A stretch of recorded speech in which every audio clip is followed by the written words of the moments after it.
2016 was a crazy freaking year. President Obama visited Cuba, Chicago Cubs won the World Series, and of course, pure Harambe was innocently shot. But the craziest of all, Donald Trump wins the presidency. The country is in shock. Where do we go? The left scrambles. What do we do?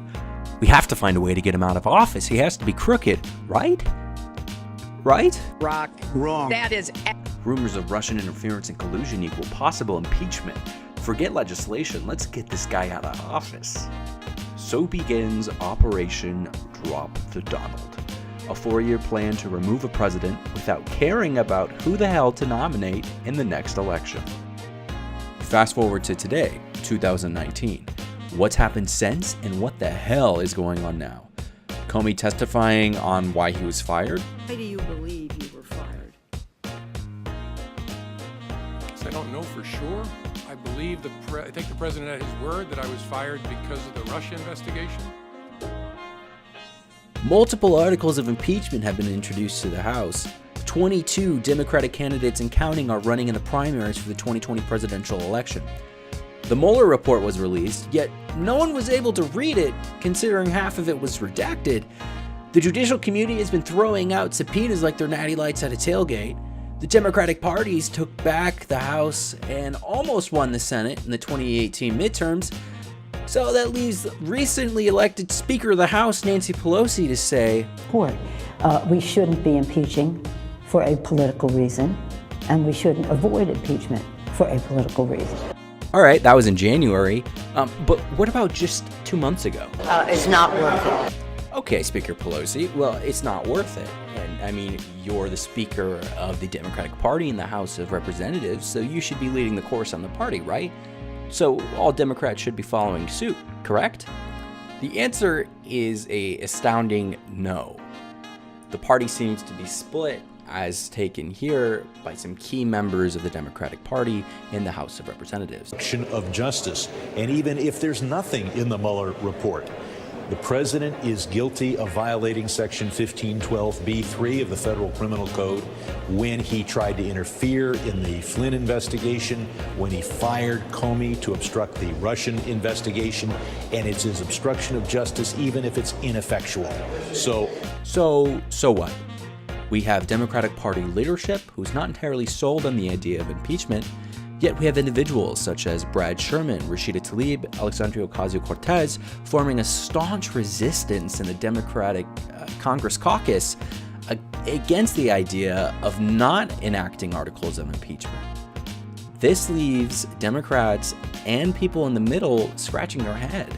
Who's right and who's wrong? Is the Donald guilty, and should he be dumped? The answer is one that some of you will like, but many will not. Donald Trump should not and will not be impeached. Because if he does, there's absolutely no way he's going to lose the election in 2020. Here's why. Good afternoon, morning, or night, whenever you're listening to this. Ladies and gentlemen, my name is Max, and I'm just an independent thinker with independent ideas. Thank you for sticking through that intro. If you were not entirely pleased with the answer to this video, I implore you to stay. We have some interesting things to go over here. So the answer is quite clear. Donald Trump should not and will not be impeached. I promised reasons why, so here we go.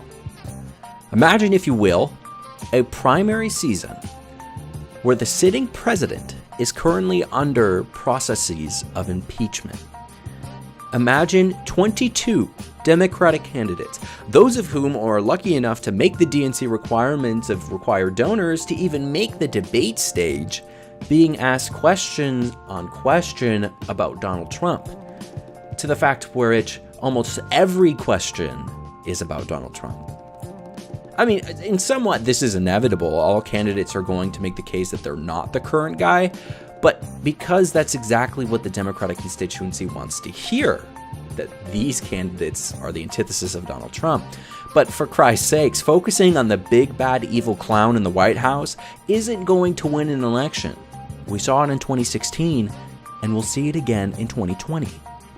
So what does win elections? Policy, policy, policy. The American population isn't as stupid as the DNC and RNC appear to see it as. Americans like drama, yeah, sure, but it appears we're sick of mainstream media, however you define it as, and want the truth instead of character lies and traditional politicking. Some of you may be skeptic. Barack Obama won the primary in 2008 without outlining any substantial policy, you say.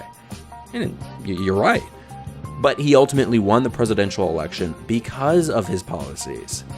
Hillary Clinton had strong policy, but the second it was criticized by the fringe left as not progressive enough and had Bernie bros pulling her as far left as she possibly could go, she eventually caved in and abandoned the moderate voter.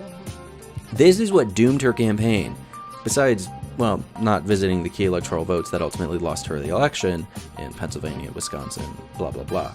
We all know how it went. So how does this tie in with Donald Trump being impeached? He obviously did something wrong. The Mueller report shows his campaign clearly colluding with Russian officials. Yet he personally is not seen in the redacted report. So according to the law as it stands, he should remain in the office.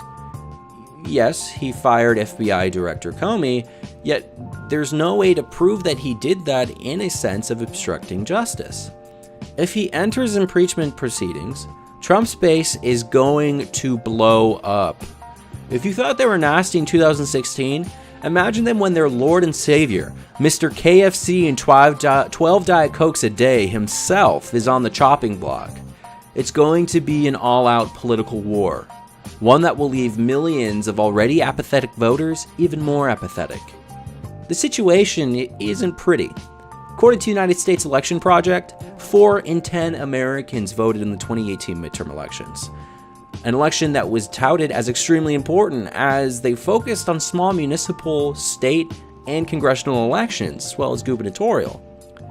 This ultimately saw the tide turn in the House. Now, Democrats are running the ship in the House of Representatives, which is how we got Speaker of the House, Nancy Pelosi. And let's be honest, impeachment is the cheap way to the White House. If the Democrats want to prove that they're top dog, they need to win the White House via electoral votes and prove to themselves and the RNC that they've won the long night against the night king that is Mitch McConnell. Ultimately, the Democrats should not impeach Donald Trump, and he will not be impeached. It requires more than just the House of Representatives to engage articles of impeachment. It requires every single branch of the federal government's hand, and the Democrats only have one of those cards. If they do this, they're going to be seen as a party who's focused and stuck in the past, when their whole base is focused on the future. I do not think the Democrats should do this. Now, I have voted Democrat before. I'm not saying anything bad about the party. I'm not a Trump supporter. If you know me, that's definitely not the truth. Yet, as someone concerned about this democracy, as someone concerned about this government, I do not think impeachment should occur, as it undermines the American principles of fundamental elections. We've proven that, yes, Russia did not hack the election outside of a few boxes, and it ultimately didn't change anything. The American people voted the way that they saw fit. Yes, the popular vote didn't agree with the electoral vote, but that's a future for the video, for a future video. So, for the second time in my conclusion, Donald Trump should not and will not be impeached. If you think he is, go ahead and leave a comment. If you think he should be, let me know. I'm glad to revisit this at the end of summer, or maybe in a couple months in the future, because as in anything with politics, we just have to wait to see what happens. If you like this video, please leave a like, please subscribe. My next episode will be focusing on job automation. I'd also like to go and rank all of the 22 Democratic candidates on their viability to winning the office, or how I think they do, a tier list, if you will, for the 22 Democratic nominees to kind of help help you figure out exactly who to vote for and why you should vote for them. Because at the end of the day, democracy is a verb, and you are the person enacting that verb. Thank you so much for listening, and have a wonderful day.